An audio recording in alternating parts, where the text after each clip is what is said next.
Hello, this is Jane Goodall, and I want to say how very delighted I am that I've been asked to take part in this virtual blessing of the animals. I was born loving animals. As a child, I spent hours outside the garden, on the cliffs, watching birds and squirrels and frogs and insects, anything I could, learning about them, marveling at them, reading books, no television back then.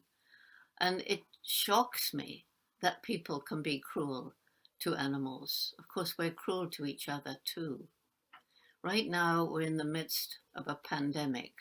In many places, it's running down, but in other places, it's rising up again. And the tragedy is that to some extent, we brought this on ourselves by our absolute disrespect of animals and their habitats.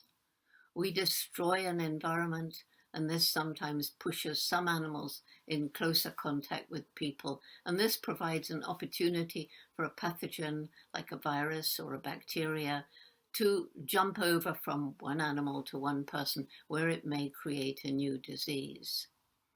We hunt animals, we kill them, we eat them, we capture them, we traffic them alive or their parts to the wildlife markets in Asia to be sold as meat or pets or medicine. We sell them in the bushmeat markets in Africa.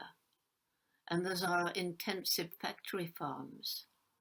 In all of these situations, animals are treated with unbelievable cruelty. In the wildlife markets in Asia, typically animals are crammed in tiny cages, terrified, stressed, a perfect opportunity for a virus, in this case the COVID-19 virus, to jump from one of these animals to one person, creating COVID-19. And unfortunately for us, that disease is very contagious and has spread around the world. HIV/AIDS began in a bushmeat market in Africa from eating chimpanzee meat. And many diseases have started in our cruel, intensive factory farms. They've been described as concentration camps for animals. And again, the conditions are just right for a pathogen to jump over to create a new disease. The thing is that just because they're being bred for food, cows, pigs, sheep, poultry, doesn't mean that they don't have feelings. Pigs are every bit as intelligent as dogs. Some pigs are more intelligent. And yet we treat them as though they're just things. In fact, all around the world, animals are treated as just things, but they weren't put on this planet by the Creator for us to use. We should be sharing this planet with them. We should be respecting them for the amazing beings that they are. St. Francis, I believe he's the patron saint of animals, and I always have St. Francis. There's two images of him here.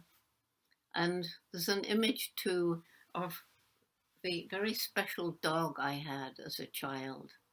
And it was this dog who taught me that the professors in Cambridge were wrong, that animals have personalities, minds, and emotions just like us, and they can feel despair and fear and, of course, pain. And think how we abuse them, not in only the ways I've just mentioned, but in animal testing, in hunting, in killing them for their skins or their furs. So many ways we disrespect animals. It was Mahatma Gandhi who said, you can tell a lot about a nation from the way it treats its animals. And I think many nations today wouldn't score very high according to this. When I was out in the rainforest studying the chimpanzees in Africa, I felt this really strong spiritual connection with the natural world, a strong connection with that great spirit that spirit that is within all of us, God, he didn't make the animals just to be slaves to us. We have to be stewards of this planet. We have an extraordinary intellect. We understand. We are moral beings and some spiritual beings. We need to be good stewards of the animals with whom we share or should share this planet. And so on this special day, this blessing of the animals, I pray from deep within myself for more people to understand and respect animals. And I pray to God for help in making this a kinder, fairer, more equitable world for all of us. Thank you.